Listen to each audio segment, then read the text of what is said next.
Muy bien, muy buenas noches con todos. Bienvenidos a esta sesión de nuestro taller de buenas prácticas en la construcción. Recuerden que estamos ya en nuestra tercera clase, ¿no?, de este taller. El día de ayer hemos hablado de la gestión de proyectos. El día de hoy vamos a hablar de lo que son la gestión de contratos, en este caso de los contratos estándares. Y el día de mañana vamos a hablar de otros temas de buenas prácticas en la construcción. Igual hay grabaciones de todos los talleres, de todas las partes, y pues seguramente vamos a poder verlos, ¿sí? Los otros,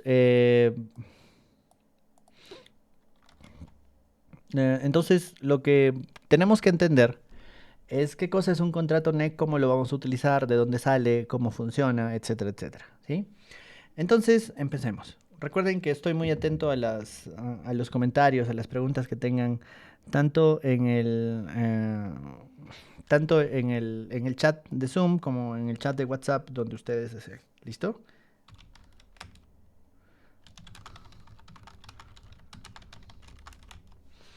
Entonces, empecemos, ¿sí? Los contratos NEC son contratos estándares.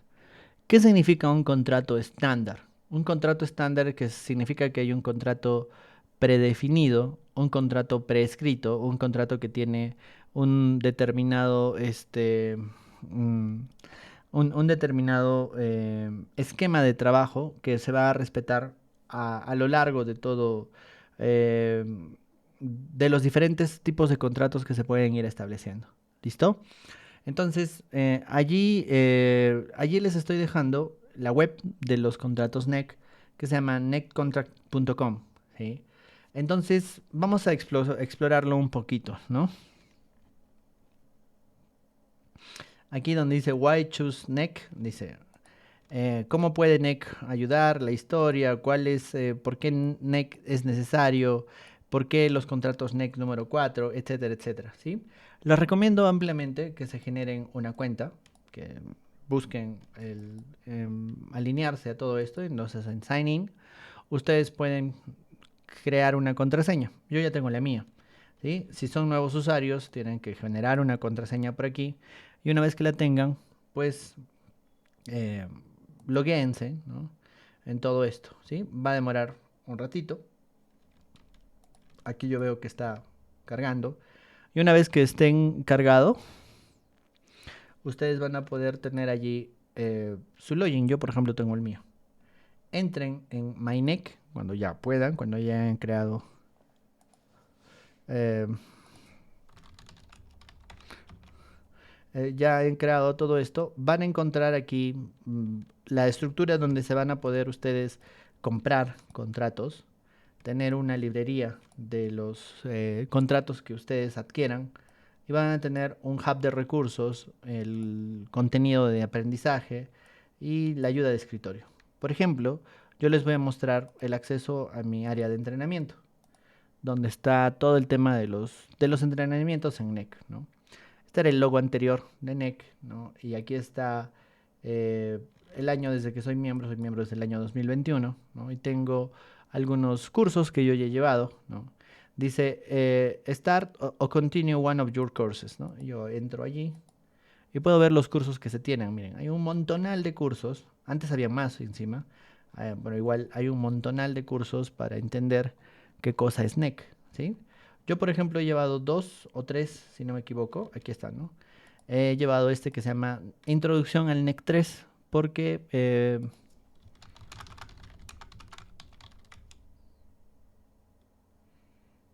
y este Introducción al NEC 3, que tenía una duración de 30 minutos. Y a pesar de todo eso, eran bastante caros, ¿sí? Acá está la Introducción al NEC 4, que no lo he llevado. He llevado este NEC 3 a NEC 4, ¿no? ¿Sí? Y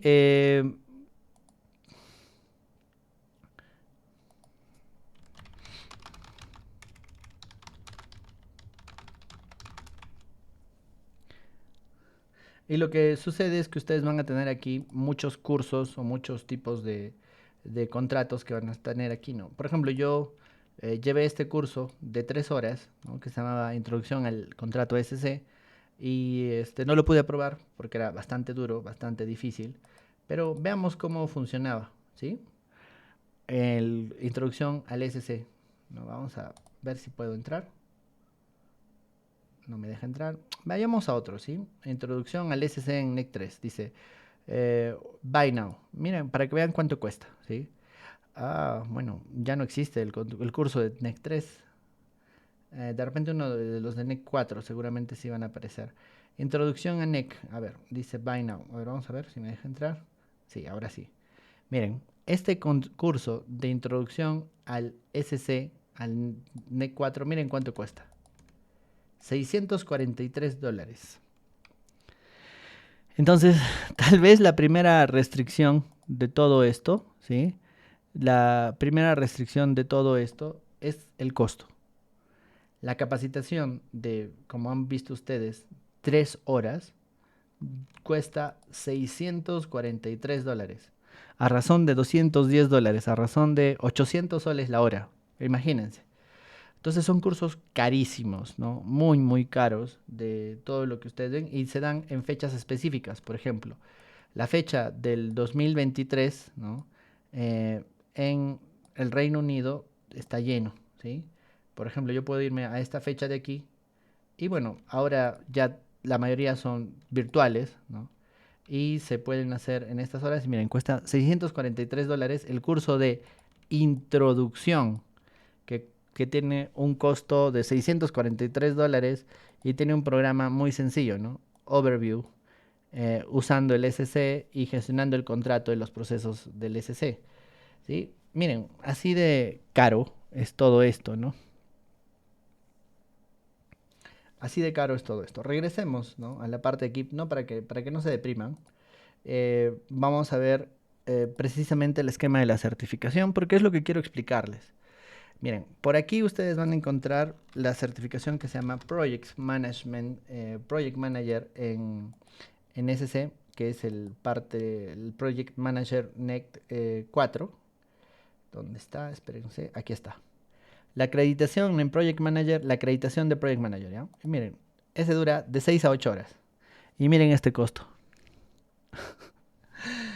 El costo para acreditarse como gestor de proyectos en NEC de la parte 4 es de escasos $3.536 por un curso de 8 horas.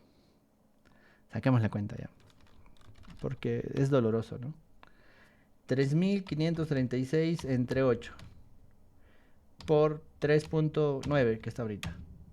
1.723 soles la hora. Bueno, entonces, la certificación, ¿no? Tiene muchos requisitos, ¿no? La certificación en NEC. Miren, aquí está el programa, ¿sí? Primero, te va a dar acceso a 2 cursos virtuales. El curso de Introducción a NEC 4, el que yo ya reprobé, bueno, el año pasado, y el curso de Gestión del Tiempo y del Programa con el NEC 4. Tienes que aprobar los 2 cursos para luego poder pasar a las 8 horas, ¿no? Que dice día 1, Project Startup, día 2, Program and Risk Management, día 3, Commercial Management, día 4, Contract Management. Cada día se hacen, si no me equivoco, 2 o 3 horas, nada más, y luego tienes una evaluación final que lo que hace es darte eh, el valuarte ¿no? de ser un gestor de proyectos NEC 4, ¿sí? Y miren, ¿no? Todo eso es lo que tienen que hacer para lograrlo. Y lo interesante es que lo puedes hacer aquí online. Y la siguiente fecha es para junio del 2023, ¿no? Y miren, ¿no? Ya no hay temas virtuales, o si hay. Si todos son presenciales. Antes existían los cursos presencial virtuales y ya no hay, para que vean. Hay que viajar, ¿no? Hasta Inglaterra para poder hacerlo. No, seguramente hay uno. Ya no hay virtuales.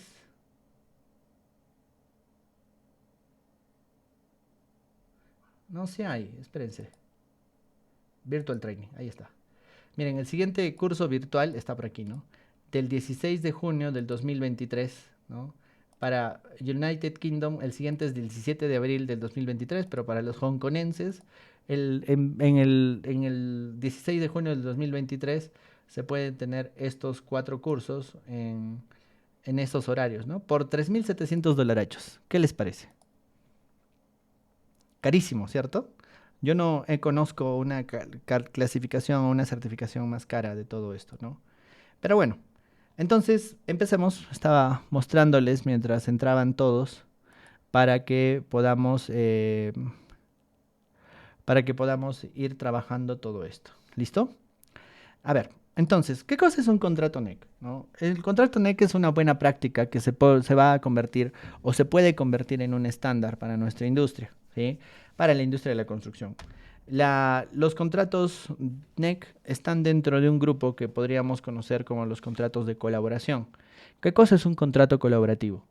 Un contrato de colaboración es un contrato que busca reducir el riesgo de aparición de una disputa. Una disputa es aquello que sucede cuando dos partes no se ponen de acuerdo. En construcción es muy clásico encontrar esquemas o esquemas de trabajo donde el cliente y las organizaciones contratadas no se ponen de acuerdo respecto del alcance de un proyecto, por ejemplo, ¿sí?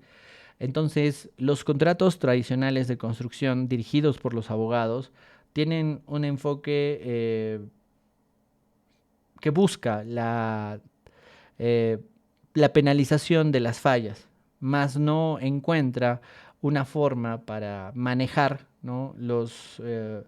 Las mejores prácticas de todo este trabajo. Es decir, eh, una necesidad de la construcción es establecer reglas claras, ¿sí? Entonces, lo que sucede es que los abogados plantean un contrato que busca de repente no orientarse hacia una gestión de proyectos, sino más bien a un clima de contención, ¿no? Hacer el cliente versus el contratante versus el contratado, ¿sí? Generando que exista un esquema de tira y afloja, ¿no? Entre ambas partes. Eso es lo que pasa en un esquema de colaboración. Les voy a mostrar un poco del avance de lo que nosotros tenemos en lo que es el programa de contratos NEC que se va a lanzar en el mes de enero, a finales de enero, para todos, ¿no? Y aquí tenemos la primera parte que se llama Introducción a los contratos de ingeniería y construcción, ¿sí? En esta introducción podríamos leer un poquito de qué es lo que habla o de lo que es lo que menciona todo esto. Lo voy a poner en negro para que no esté tan difícil de leer, ¿sí? A ver, por aquí está en Settings. No, Language and Region. My Notification, Appearance, Light, Dark. Ahí está, ¿sí? Por ahora, para que no esté tan brillante, ¿sí?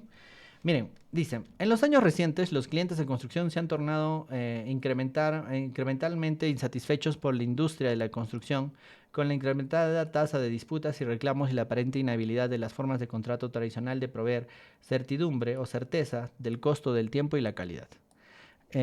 Esto pertenece a los documentos oficiales de NEC, ¿no? Que yo tengo aquí a mi costado, solo que están en versión física, ¿no? Y que nosotros tendríamos que ir trabajando. Dice, los clientes requieren una certeza más grande de productos, clientes y organizaciones y han tenido que mejorar la situación al remendar pesadamente los contratos tradicionales, o sea, al acomodar, ¿no? Lo que tenían los contratos, iniciar unas propias formas de contrato o crear contratos hablados, normalmente imponiendo términos y continuar usando versiones viejas de contratos en muchos casos, ¿no? Eso es lo que sucede en la construcción. Tenemos versiones tradicionales. Esto ha llevado a la colocación inapropiada del riesgo entre las partes. Parece claro que un cambio es necesario. Establecer en la forma en que estos asuntos rodean al caso del cambio. Ahí había una figura, ¿no? El Instituto de Ingenieros Civiles, que es quien ha planteado los contratos NEC, es el primer cuerpo al reaccionar al desafío del lado del cliente. El SC, o el contrato de ingeniería y construcción, fue desarrollado como una mejora al fallo de las formas tradicionales de contrato en entregar una certeza de haber logrado un resultado para las partes involucradas y reducir el riesgo de las fuentes incrementales a través de las relaciones adversas las cuales estos contratos parecen motivar. Miren, entonces, en los contratos tradicionales, lo que sucede es que se crea un clima de enfrentamiento entre las partes, ¿sí? Entonces, lo que se necesita en la construcción es un contrato que llame al involucramiento de las partes, que llame a la buena fe de las partes para conseguir los objetivos. ¿No les parece absurdo que un contrato de construcción tenga mecanismos, ¿no?, para lograr extensión de plazos? Seguramente si alguno de ustedes ha trabajado en el sector público o contratando con el sector público, sabe que lo primero que hacen los gerentes de una construcción, de una constructora, es buscar cómo, ¿no?, sacarle la vuelta al contrato, cómo buscar cómo manejar una extensión del plazo, un adicional, y buscamos que la otra parte se equivoque, ¿no? Entonces, la gestión de un contrato es básicamente la administración de los riesgos que se tienen a la hora de contratar. Entonces, ¿qué riesgos existen, no? Existen el riesgo de no llegar a tiempo, existe el riesgo de que el dinero no me alcance para lo que yo estoy construyendo, o existe el riesgo de que existan cambios, ¿no?, que existan cambios durante la ejecución de mi proyecto. Entonces, los contratos tradicionales no abordan esta problemática de, digámoslo así, de alguna manera muy bien enfocada. Y lo que se tiene que hacer es tener nuevos formatos de contratos para lograrlo.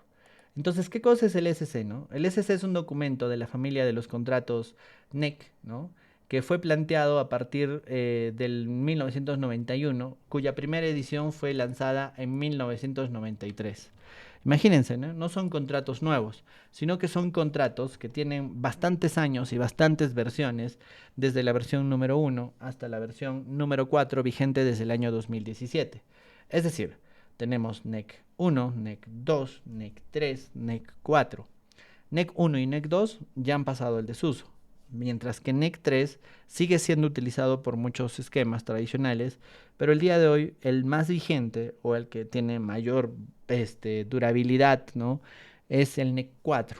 En el Perú seguimos utilizando NEC 3, muy poco de NEC 4, pero la mayor cantidad utiliza todavía NEC 3. Hay ciertas diferencias entre NEC 3 y NEC 4, importantes, interesantes, ¿no? Y comprendamos qué cosas son esta serie de contratos, ¿sí? Un contrato tradicional reacciona, es decir, alguien falla y yo empiezo a tener una acción como reacción al fallo de esa parte. Entonces, los contratos tradicionales tienen una función reactiva, mientras que los contratos de colaboración tienen una visión de previsión. Es decir, yo me adelanto a la problemática de tal manera de que pueda plantear una solución rápida y ágil para el problema que se va a generar. La gestión de proyectos, esa de la cual estábamos hablando el día de ayer, nos menciona de que conseguir resultados o conseguir beneficios después de ejecutar un proyecto, después de que nuestro plan empiece a abordarse, no es sencillo, ¿cierto? Nosotros necesitamos seguramente que exista una manera o un mecanismo para prever fallas, para prever resultados adversos, ¿no? Entonces, en un contrato tradicional reaccionamos a la falla. En un contrato colaborativo buscamos prever las fallas y apenas se tenga un indicio de que algo va a fallar, ponerlo sobre la mesa, lo que se conoce como una alerta temprana, para que luego, pues esta alerta temprana se pueda mitigar con acciones por parte de los diferentes equipos, el equipo del cliente, el equipo del contratado, el equipo de la supervisión, el equipo de los proveedores, el equipo de los árbitros y demás, ¿sí? Les había pedido que por favor se creen su cuenta de NEC, ¿no?, que seguramente ya lo han hecho, y se vayan a la parte que dice Resource Hubs, ¿no? Y en Resource Hub van a encontrar varios documentos, ¿sí? Si no los encuentran, igual yo esto los voy a pasar en un momento más. Y aquí hay una parte que dice Other. Vamos a buscar dónde está.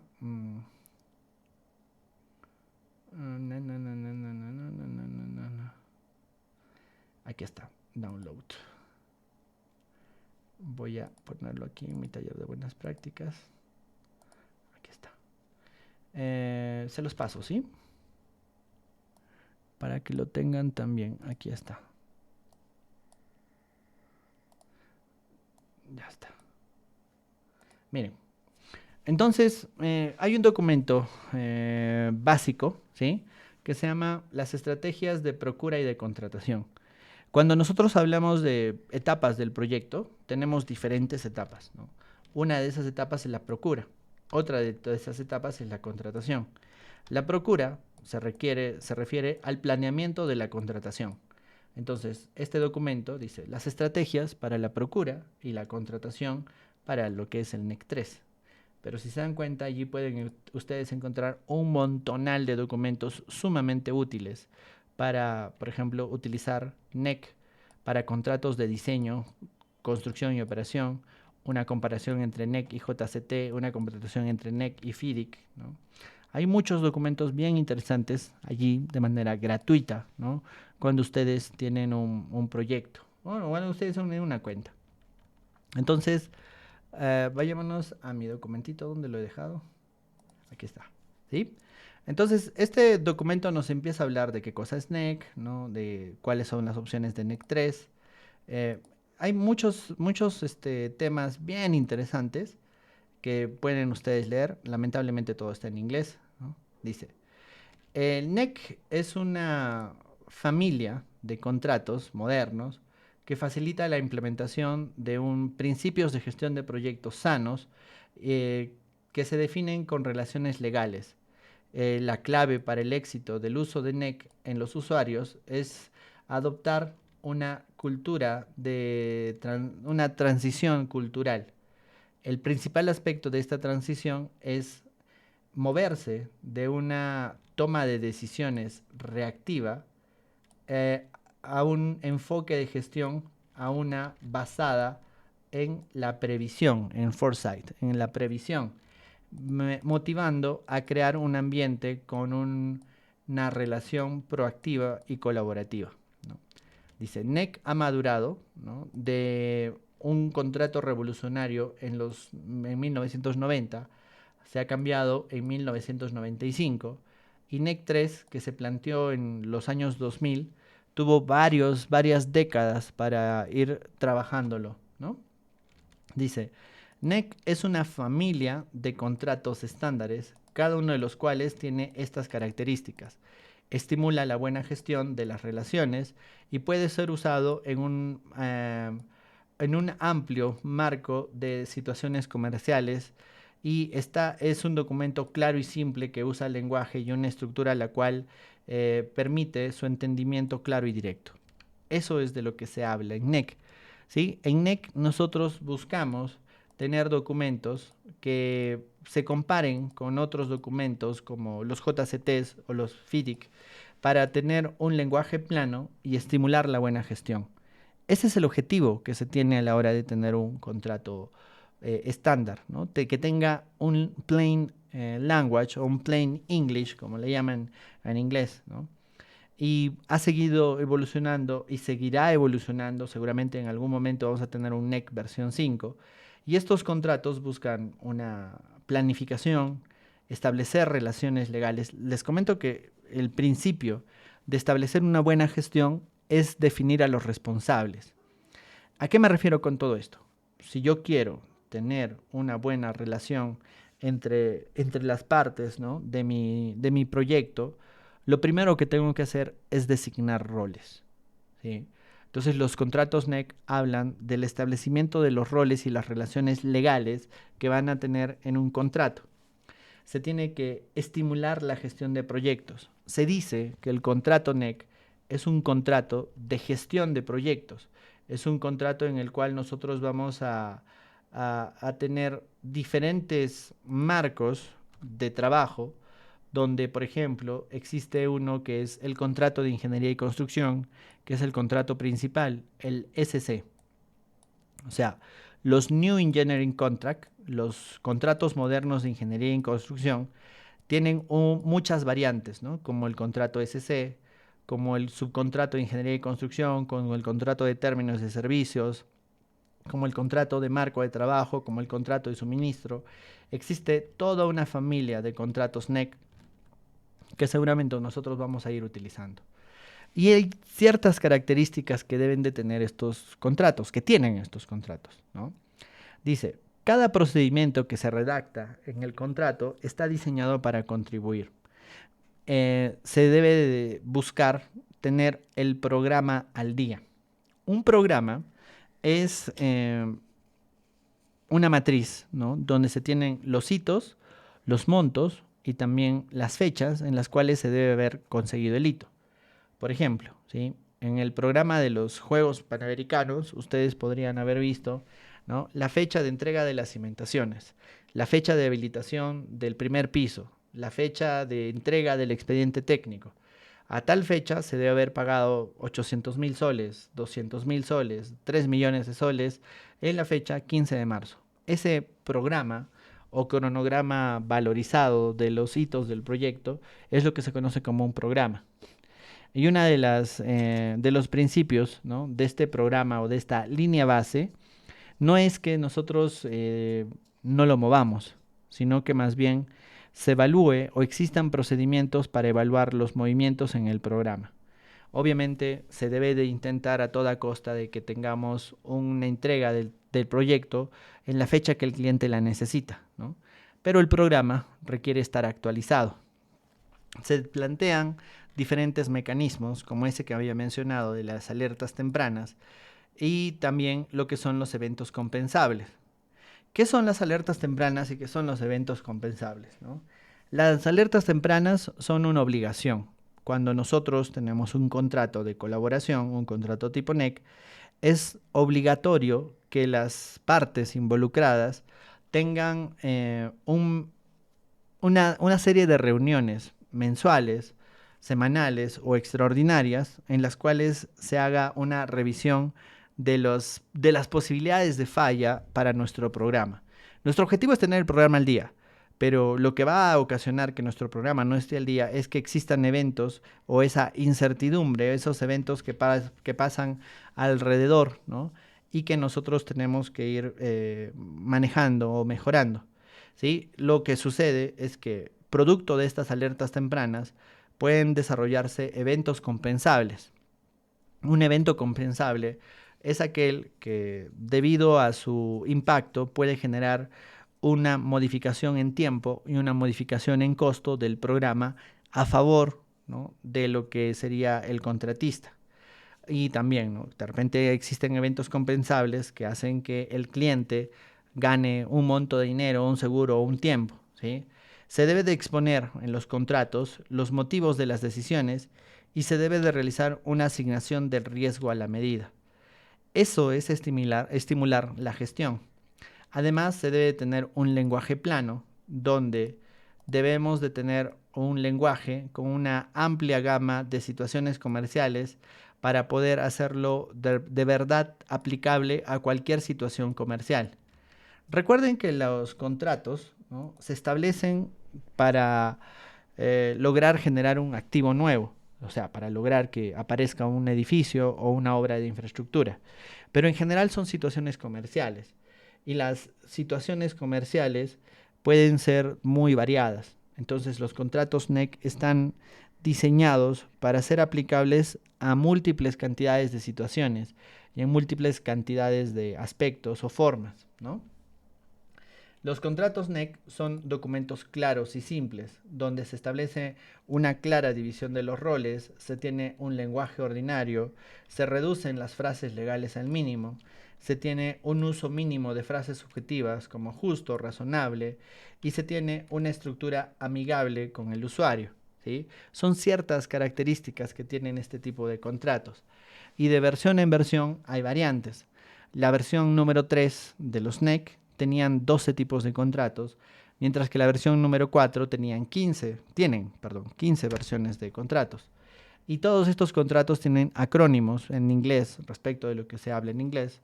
El contrato principal o el contrato, digámoslo así, base, es el contrato SC, que significa Engineering and Construction Contract, o contrato de ingeniería y construcción. Este contrato es la base, ¿sí? Es el contrato que se establece entre el cliente y la contratista principal, pero no es el único. Existen muchas más relaciones que deben de darse y por cada relación se debe de establecer un tipo de contrato. Entonces, en un proyecto pueden haber muchos contratos, no necesariamente hay únicamente uno, hay solamente uno. Existen muchos contratos que uno puede tener y en NEC 4 han analizado más relaciones que deberían de tener un contrato. les comento que precisamente en este documento que les pasé en el PDF, ¿sí? Ustedes tienen el listado de los contratos, ¿no? Del tipo del NEC 3. Seguramente van a poder encontrar este mismo documento para el NEC 4. Y tenemos diferentes tipos de contratos por la tipología de pagos y tenemos estrategias para los enfoques tradicionales. Miren, el enfoque tradicional es que exista un cliente y hacia abajo haya un contrato hacia los contratistas o los consultores, ¿no? Luego, otro enfoque es que exista un contrato entre el cliente y sus proveedores. Otro enfoque es que exista un contrato entre el cliente y el contratista, ¿no? Donde se establece el SC. Eh, el SC significa Engineering and Construction Contract, mientras que el cliente con sus proveedores, ¿no? Van a tener un Supplier Contract o un contrato de suministros, ¿no? Hacia abajo nosotros vamos a tener contratos de consultoría, de diseño, consultoría de supervisión o contratistas, ¿no? Entonces aquí hay un enfoque mucho más amplio donde tengo ya 3 contratos establecidos, ¿sí? Luego tengo una estructura en cascada donde tengo al cliente, ¿no? Que establece un contrato con el gestor de proyectos, con el supervisor. Con estos entes se establecen contratos de prestación de servicios. Professional Service Contracts se llaman, ¿no? Que voy a tener con personas, como el gestor de proyectos o como el supervisor. Hacia abajo, el cliente va a tener proveedores y va a tener un contratista. Y también seguramente tendrá un consultor de diseño, como el que ustedes pueden ver allí, ¿sí? Entonces, el contratista hacia abajo va a tener subcontratistas y el contratista a su vez va a tener proveedores. Y el subcontratista a su vez va a tener sus proveedores, ¿no? Sus suministros. Y el consultor va a tener su subcontratista de diseño, ¿no? Entonces, fíjense, ¿no? Esto es realmente cómo funciona un proyecto de construcción. Esta es la base de comprender las relaciones que se tienen en un proyecto. Bueno, existen muchos otros más casos donde podríamos tener diferentes formas de contratos para todo esto y se pueden ver diferentes esquemas de contrataciones o diferentes estrategias de contratación, ¿no? Miren, son realmente muy variadas, ¿no? ¿Listo? Entonces sigamos. ¿En qué momento uso cada contrato? ¿O en qué aspecto yo uso cada uno de estos contratos, ¿no? Nuestro proyecto puede tener diferentes etapas. Una etapa es el caso de negocio. ¿Qué cosa es el caso de negocio?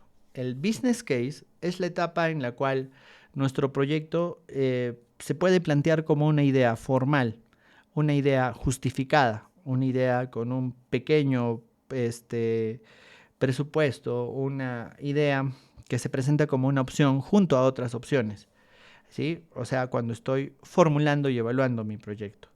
Luego, seguramente tengo una etapa de diseño detallado, donde una de las ideas ha sido aprobada y se aprueba para empezar su diseño detallado, para tener un documento como el expediente técnico, o en realidad un conjunto de documentos, ¿sí? Hacia adelante, nosotros desarrollamos la construcción y una vez que la construcción finaliza, se empieza la operación. Aquí tenemos una línea de la evolución, ¿no? Del ciclo de vida de nuestro proyecto. En el otro eje se tienen lo que son las complejidades. Cuando una complejidad es baja o cuando una complejidad es alta, tenemos diferentes aspectos. Uno de ellos es la provisión y otro de ellos es diferentes esquemas. Miren, cuando yo voy a diseñar o construir, puedo establecer un contrato llamado el SC, que era el contrato principal, ¿cierto? El contrato de ingeniería y construcción. Este se utiliza siempre y cuando la complejidad del proyecto sea alta. Entonces, en ciertos casos, yo puedo tener un subcontrato, el SS. Es decir, es un subcontrato de ingeniería y construcción. Miren, pero si la complejidad de mi proyecto es baja, yo no necesito el contrato completo. Existe un tipo de contrato que se denomina contrato corto o short contract. o el contrato corto de ingeniería y construcción. De igual manera, existe un contrato corto, ¿no? Un subcontrato corto, un subcontrato más sencillo. De eso se trata estas siglas, ¿no? Y eso se va a utilizar en la etapa de diseño, en la etapa de construcción, según corresponda, ¿sí? Luego, para la etapa de operación, cuando mi edificio va a ir funcionando, yo tengo un contrato que se denomina el contrato de términos de servicio o de tiempo de servicio, ¿no? En la parte de términos de servicio yo tengo un contrato de términos de servicio, cuando yo tengo una complejidad alta. Cuando la complejidad es baja, se puede generar un contrato corto de términos de servicio. Hacia adelante, yo puedo tener para los diseñadores, para los gestores, para los supervisores, un contrato de prestación de servicios o Professional Service Contract, ¿sí? Recuerden que en algunos casos se contratan empresas, pero en algunos otros casos se contratan personas. Por ejemplo, yo contrato un supervisor, contrato un gestor de proyectos, contrato un coordinador, si se le puede llamar, contrato un adjudicador, ¿no? Y allí están estos tipos de contratos. Pero si la complejidad es baja, yo también tengo un contrato corto de prestación de servicios. Luego, cuando yo tengo a un proveedor, ¿no? El proveedor va a establecer conmigo un contrato de proveedor, o algo que se llama supply contract. Pero si yo tengo una complejidad baja, ¿qué voy a tener? Voy a tener un short supply contract, ¿cierto? Eso es lo que va a suceder, ¿no? Tengo un contrato simple y tengo un contrato complejo, un contrato corto y un contrato más trabajado, ¿no? Y luego yo tengo otros tipos de contratos, como los contratos para los adjudicadores o un contrato de marco de trabajo, ¿sí? Entonces hay que entender que existen diferentes tipos de contratos para las diferentes etapas del ciclo de vida de nuestro proyecto, viendo diferentes relaciones que se van a establecer, ¿cierto? Si yo me voy hacia la derecha, me voy a ir a una de las cláusulas, ¿sí? Nuestro contrato va a tener una cláusula general, que es la cláusula principal. Esta primera cláusula del contrato se lee a la letra como ustedes lo ven. El contratante, o sea, el cliente, el contratista, o sea, la empresa que construye, el gerente de proyectos o el project manager, el supervisor de la calidad, deberán cumplir las obligaciones previstas en este contrato y desarrollar sus funciones en un espíritu de confianza y cooperación mutua. De esto se trata, ¿no? La primera parte de todo esto, ¿sí? Se trata de que nosotros tengamos un espíritu de confianza y cooperación mutua como base de todo esto. Entonces, si nosotros revisamos eh, todo lo que se establece en un contrato, las siguientes cláusulas y los siguientes mecanismos que se establecen, lo primero que vamos a notar es que se tiene, ¿no? Es que se tiene es que se tiene un manejo, ¿no? De las relaciones entre las partes. Este es el lenguaje que tiene un contrato de colaboración. Además, el contrato, además de sus cláusulas, tiene datos, lo que se conocen como los datos del contrato. Dentro de estos datos del contrato tengo la información de los trabajos, ¿no? Como pueden ver allí, la información del sitio, ¿no? Que es otro esquema, ¿no? Distinto de mi proyecto. Tengo muchos otros datos que voy a tener que ir completando. Existen características claves del contrato de ingeniería y construcción, ¿no? Debe de informar de eventos que puedan afectar los objetivos del proyecto, o sea, las alertas tempranas. Se tiene el requerimiento de discutir y acordar la mejor forma de continuar. Se deben de establecer sanciones si las alertas tempranas no son dadas y se debe fomentar la gestión del riesgo proactiva, ¿cierto? Se debe fomentar la gestión del riesgo entre las partes. Les comento que este término, gestión del riesgo, va a aparecer cada vez más en todos nuestros documentos. Por ejemplo, si han seguido las clases de implementación de BIM o las clases de BIM en general, ¿sí?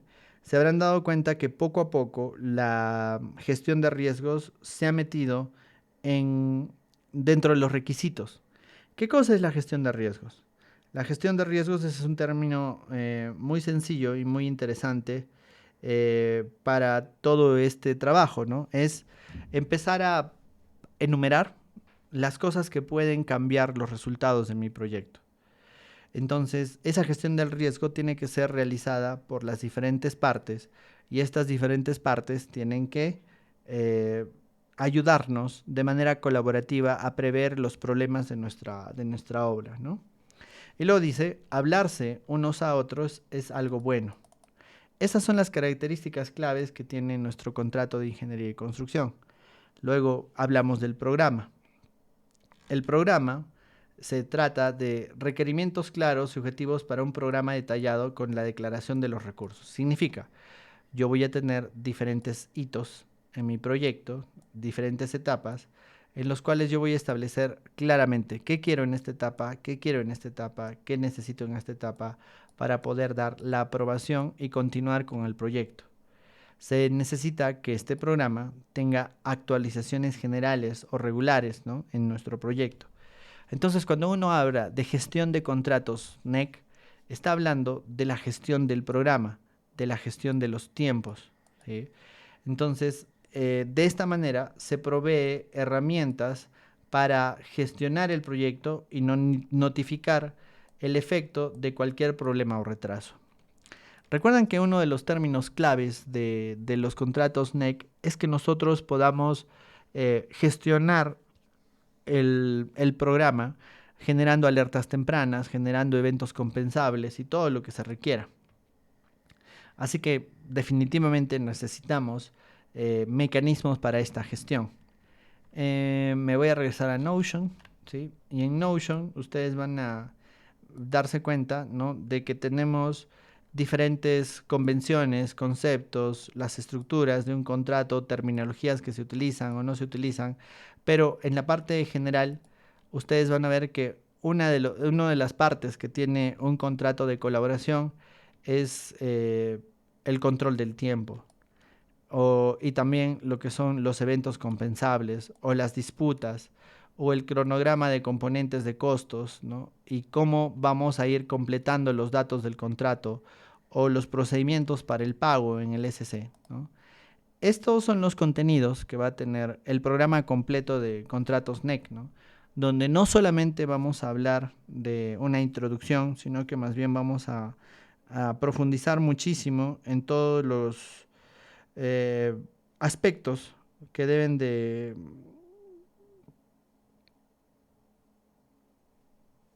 que deben de generarse en un proyecto de construcción.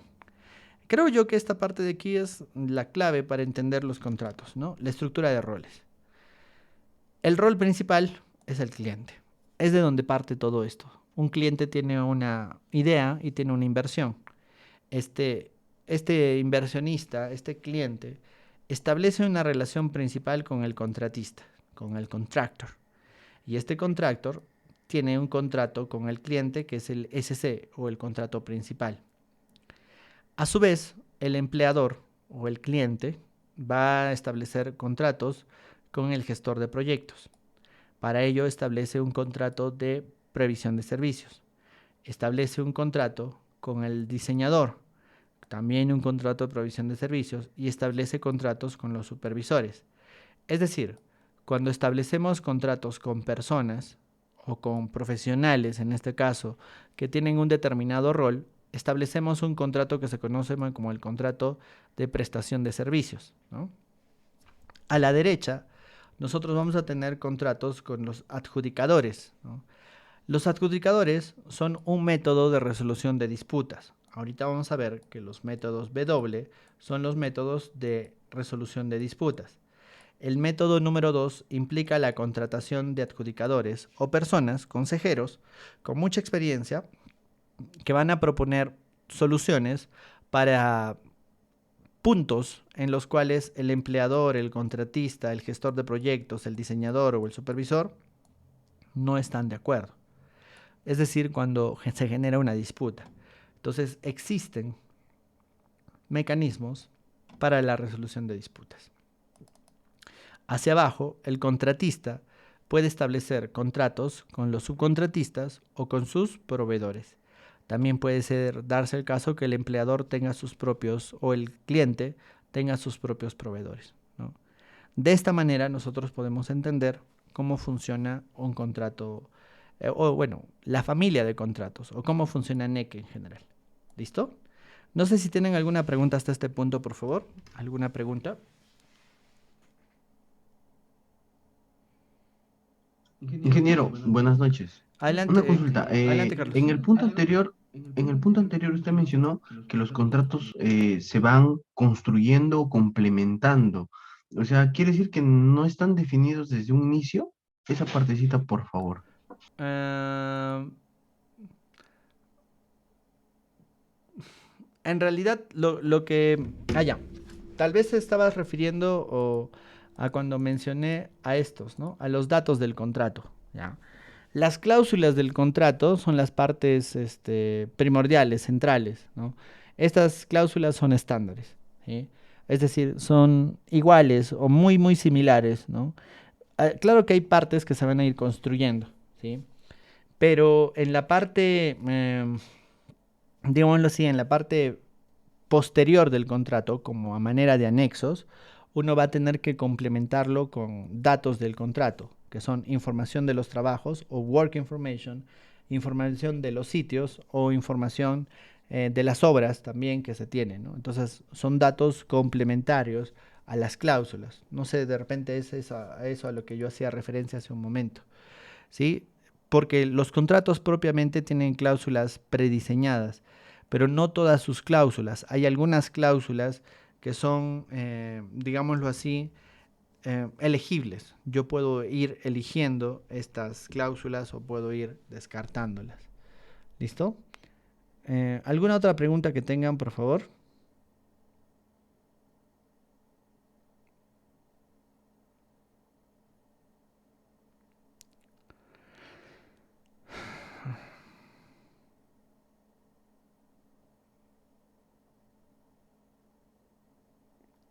¿Alguna otra consulta que tengan respecto de este esquema, por favor, o de los temas previos?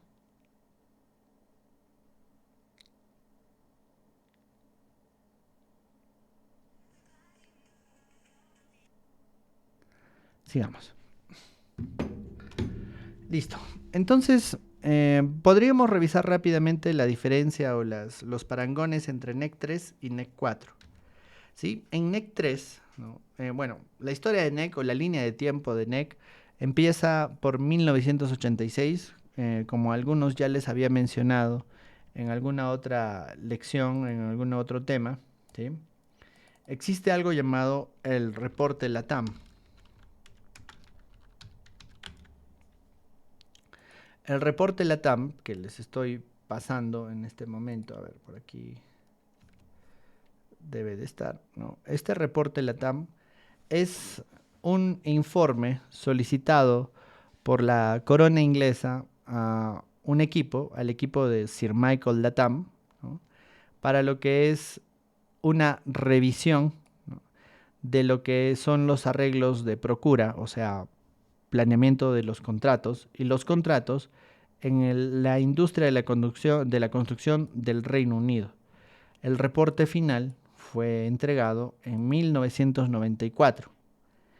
Es un documento de 130 páginas que es la base de los contratos de colaboración, porque basado en esto se hicieron los contratos NEC, los contratos JCT de la industria inglesa. Entonces, si ustedes leen este documento, habla precisamente de lo que de un reporte de por qué la ingeniería, o por qué los contratos, las obras de construcción, sufrían retrasos o sufrían adicionales durante todo su ciclo de vida, dice, ¿no?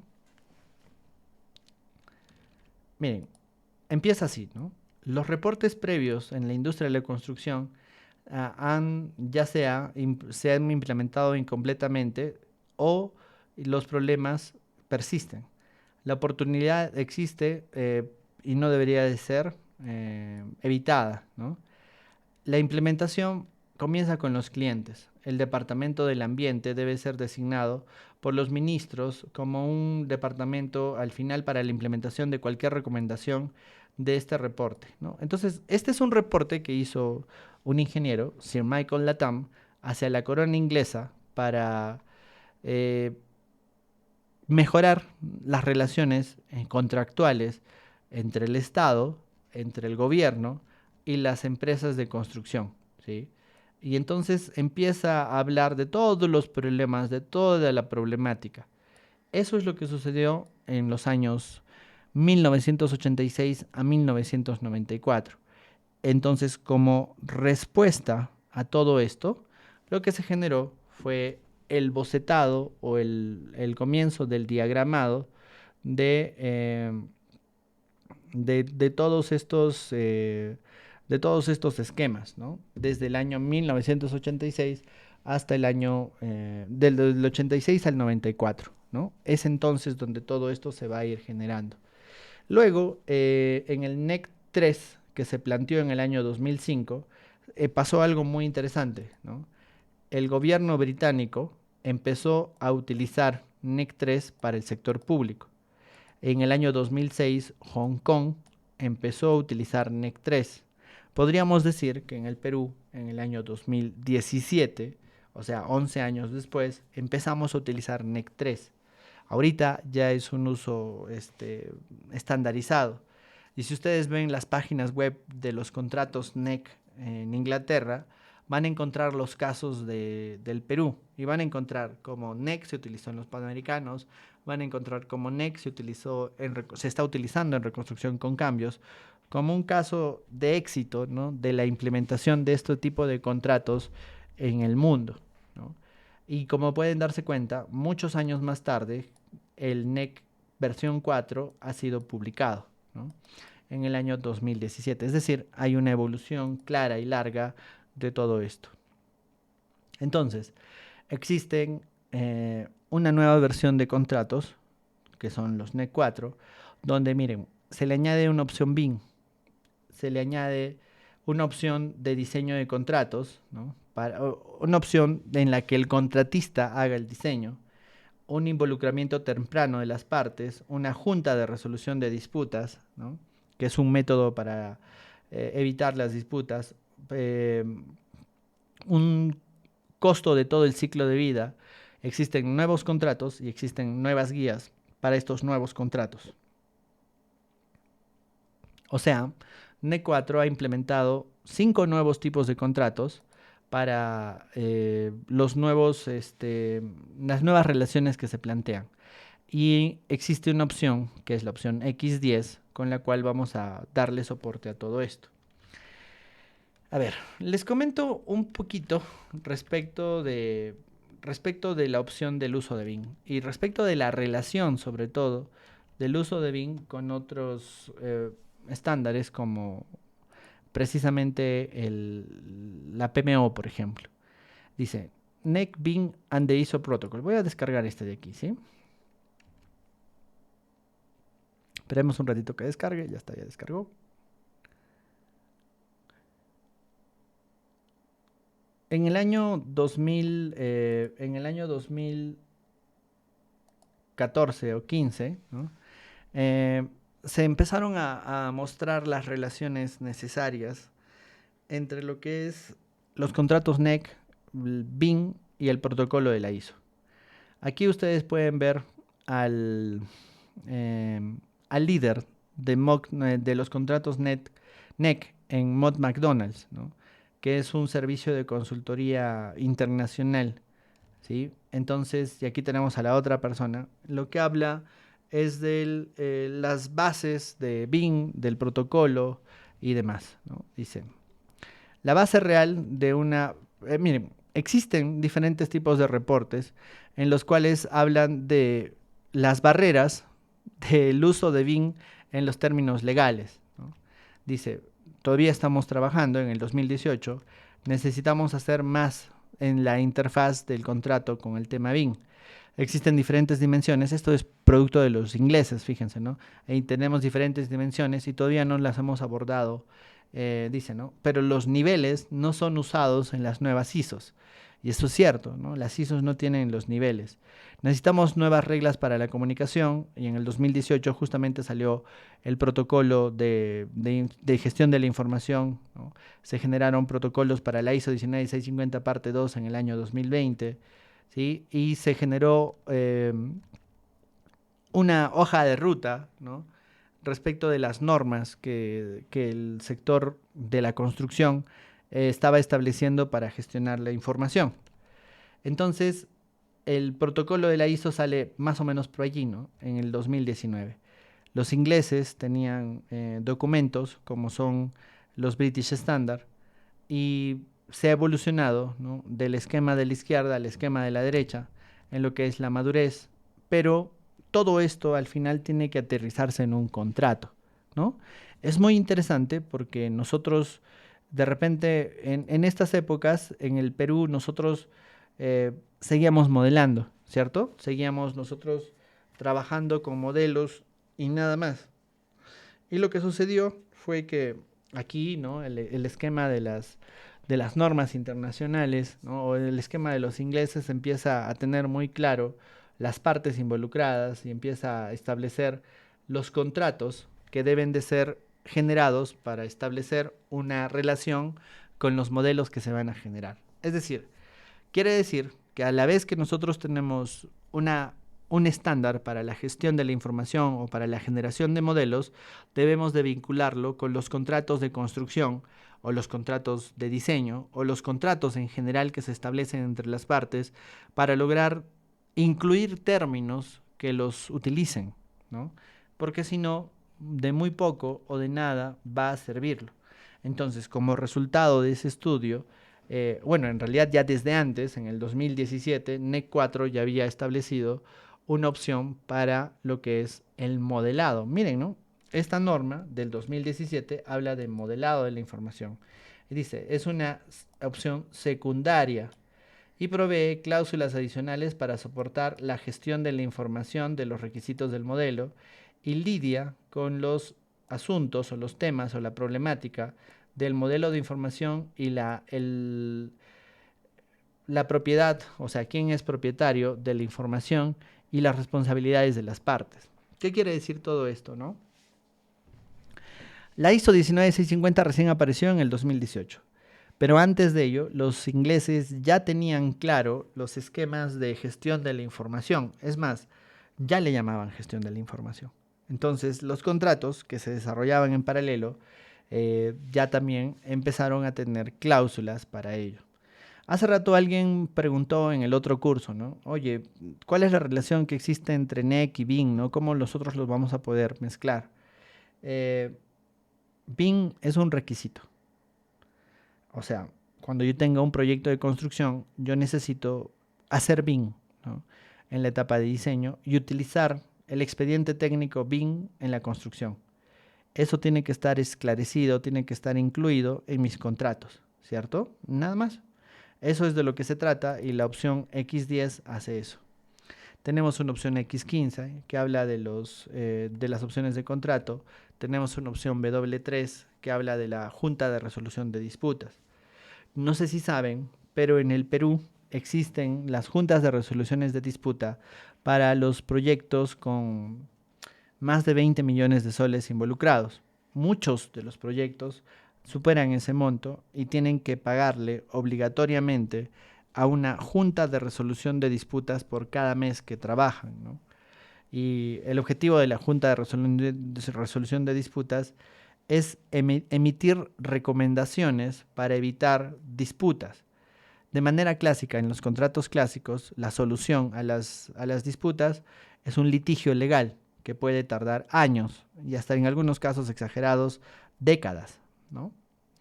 Entonces la Junta de Resolución de Disputas se establece para tener una serie de consultores con mucha autoridad que pueden revisar los problemas y emitir un juicio que casi casi es obligado que las partes acepten.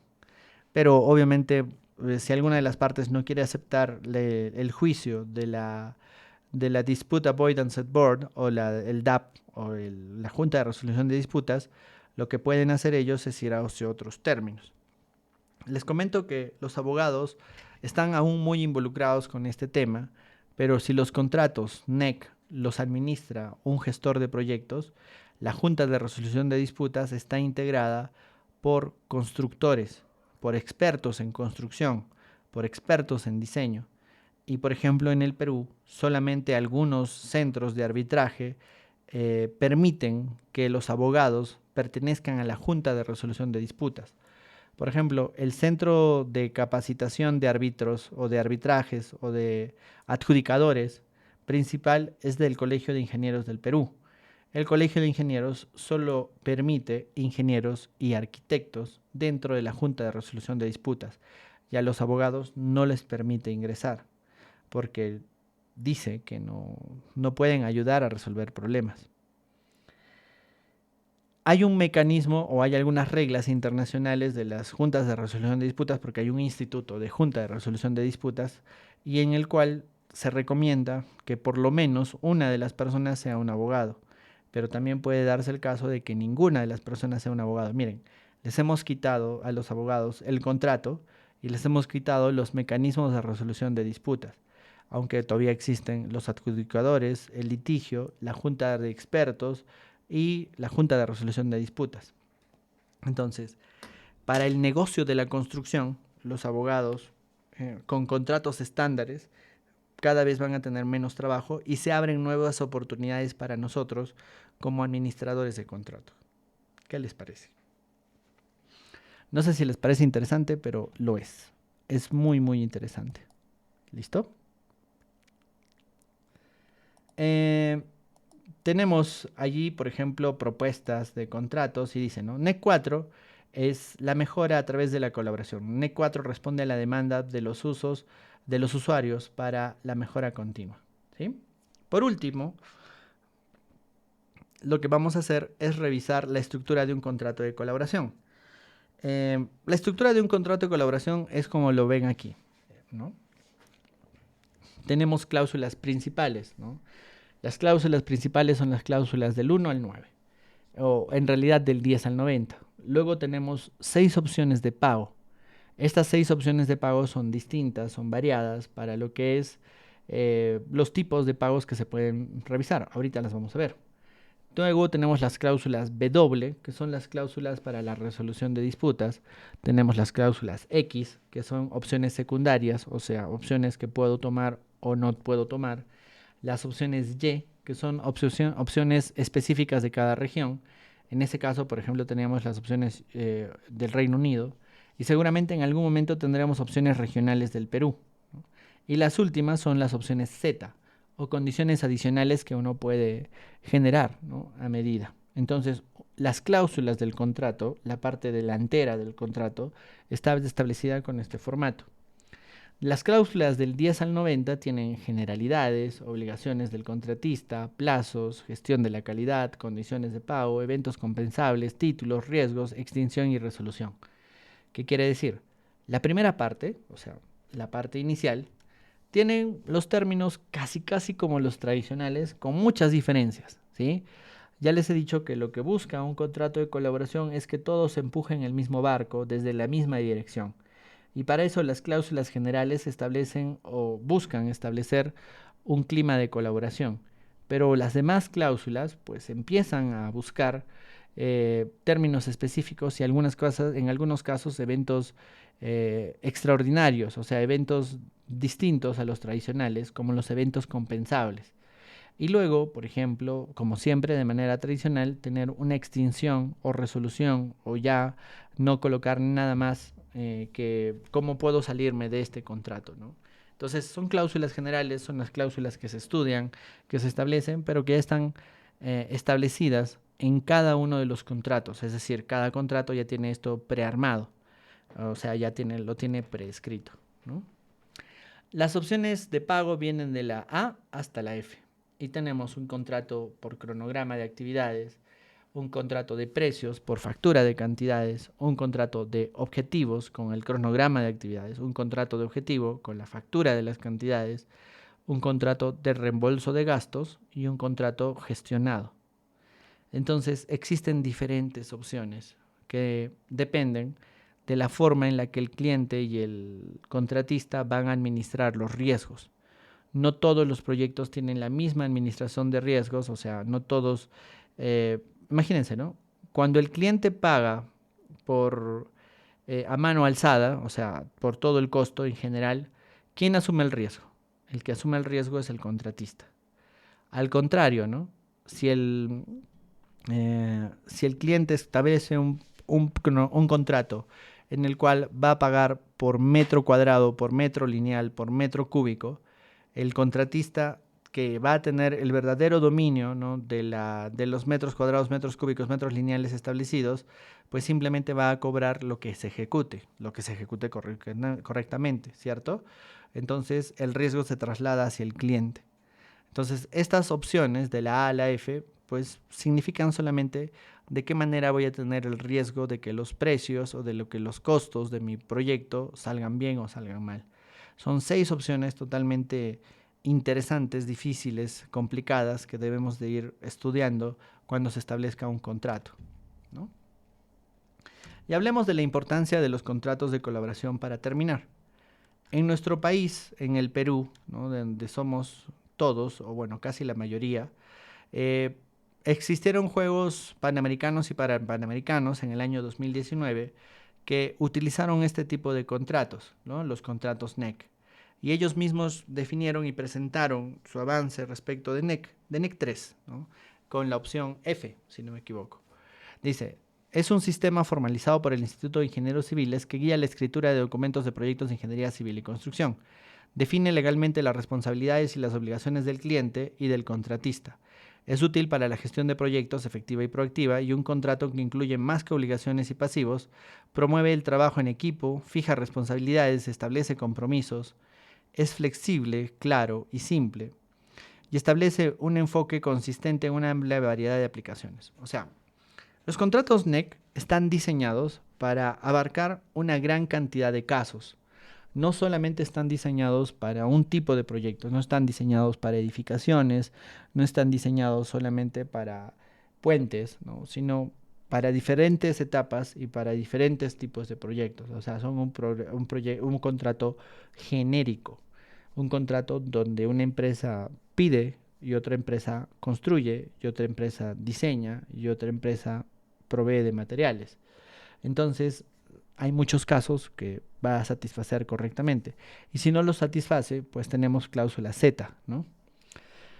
La posibilidad de generar adendas a través de cláusulas opcionales, escrito en un lenguaje claro, en el tiempo presente y oraciones y palabras cortas, sin referencias cruzadas o referencias circulares. Como les decía, el contrato son cláusulas, la parte morada, pero además se complementa con los datos, ¿no?, la información del contrato, la información del sitio y la información de la obra. Los términos del contrato, la parte de la izquierda, tiene, ¿no?, la parte general, los contratistas, plazos, pruebas, pagos, eventos de compensación, riesgos, términos de contrato, resolución de disputas, cláusulas secundarias opcionales, ¿no? La información del contrato habla de la información que el proveedor o que el cliente va a proveer, la información provista por el contratista. Miren, ¿no? Hay mucha información. Algunos de estos datos de la información tienen que relacionarse a las partidas clásicas que nosotros conocemos y algunas de esta información seguramente la vamos a ir definiendo con nuestra información proveída o provista por los modelos, ¿no? Los contratos, entonces, son la manera en que nosotros vamos a establecer las relaciones entre las partes y van a ser la base para la gestión durante la ejecución, ¿no? Y aquí está, por último, ¿no?, en un ejemplo de cómo establecer contratos NEC versión 3, en Lima 2019 se presentó este cuadro. Miren, el cliente genera un contrato con el Project Manager. Este cliente delega funciones y le otorga poder al gestor de proyecto, quien va a darle instrucciones al contratista. El cliente recibe reportes del supervisor. El supervisor conversa con el project manager y notifica al contratista de muchas cosas. El contratista instruye a sus subcontratistas, ¿no? Entonces, este es el esquema de la distribución de los roles y las responsabilidades que se tienen en nuestro proyecto.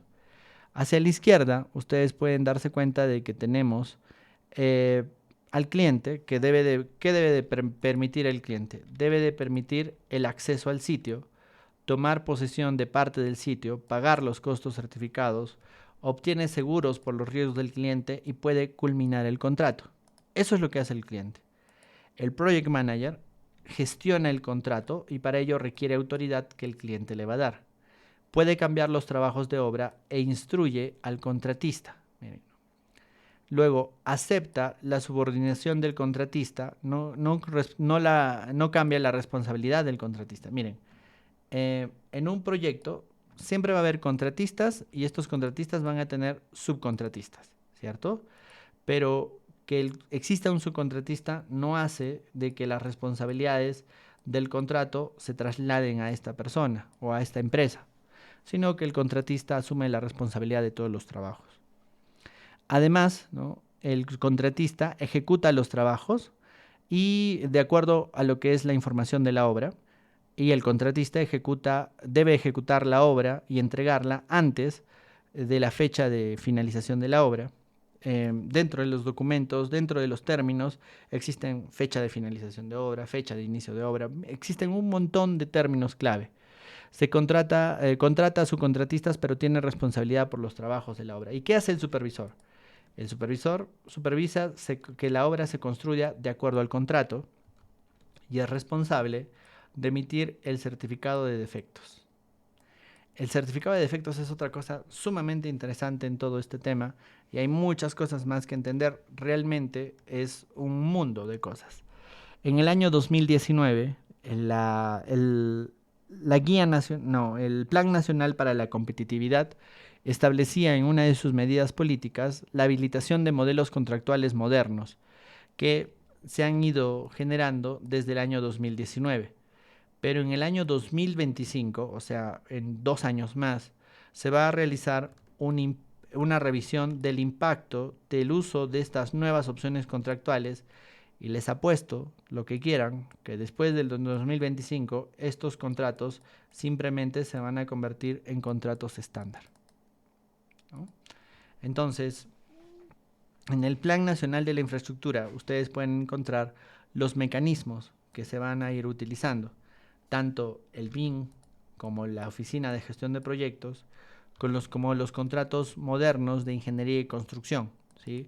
Los nuevos contratos para la ingeniería y construcción que nosotros podemos ir manejando, como lo que hemos descrito el día de hoy. Podríamos decir que para la contratación existe una manera antigua y existe una manera nueva de trabajar, ¿sí? Y de eso se trata los contratos NEC, ¿sí? No sé si tienen alguna pregunta respecto de los contratos, por favor. ¿Alguna pregunta que tengan, por favor?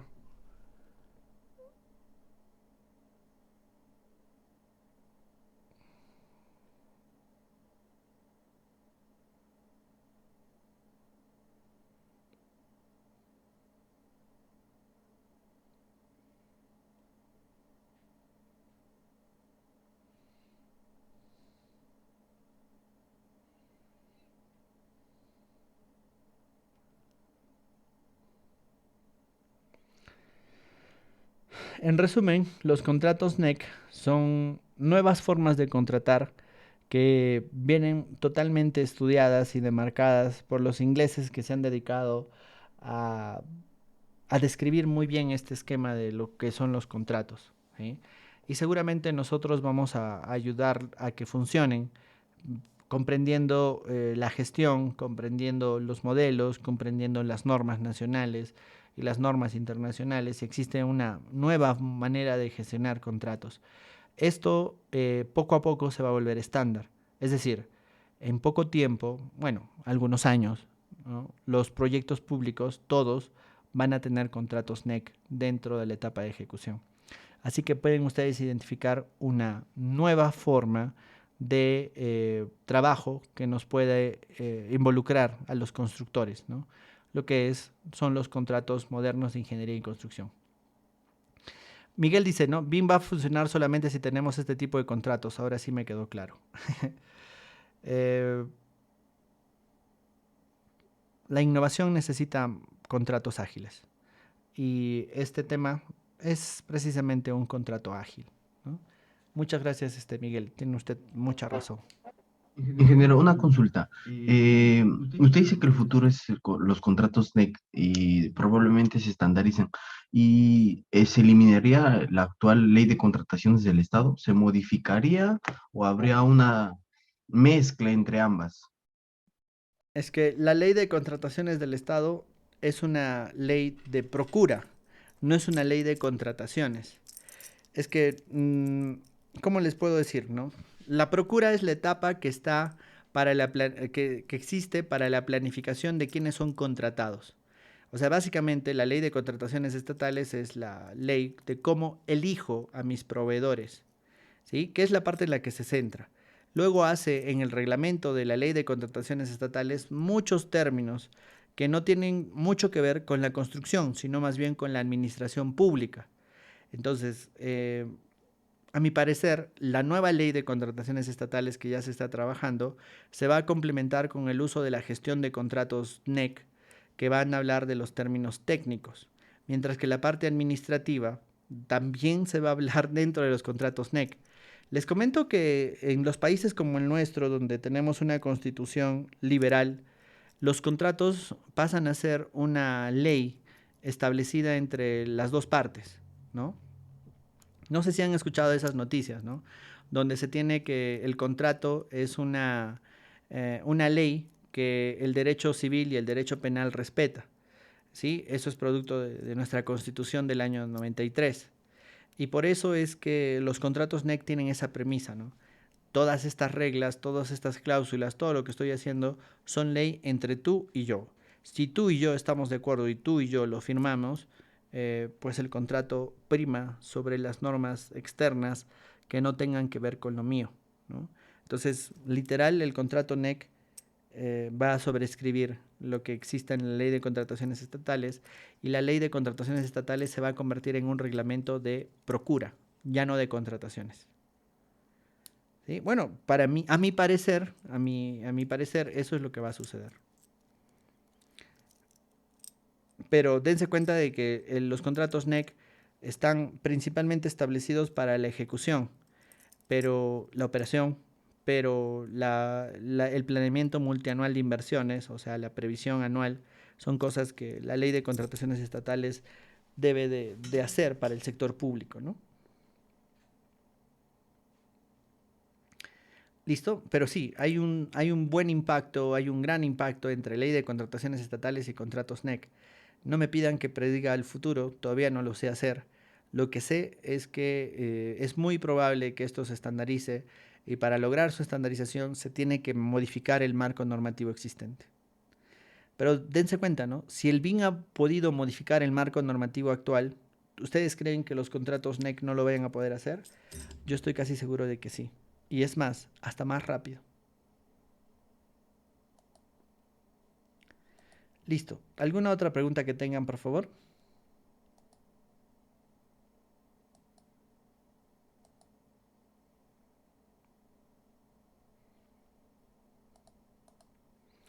Listo.